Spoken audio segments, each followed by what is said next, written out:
Uygur bölgesindeki devlet medyasının Şincan gazetesi ve Tanrıtağ Network'un 30 Mart tarihli sayısında bu yıl ilkbahar ve yaz turizm sezonunda Uygur bölgesine 30 milyon turistin geleceği bildirildi.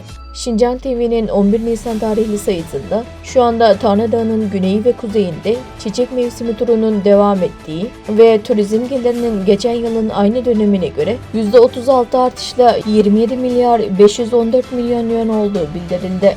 Çin'in Uygur bölgesinde turizmle ilgili yayınladığı bu yılki Ramazan öncesi ve sonrası tanıtım videolarında, Çin Douyin ağında dağıtılan Çin tanıtım videolarında İslam'a inanan Uygurların Çinli turistler için eski Çin kıyafetleri giyip Çince şarkılar çalıp söylediği görülüyor. Ancak 23 Mart'tan bu yana dünyanın dört bir yanındaki Müslümanların birer ay süren Ramazan'ın başlaması ve Uygur özerk bölgesi yetkililerinin bu dönemde sözde turizm faaliyetlerine yönelik propagandası dikkatleri üzerine çekti.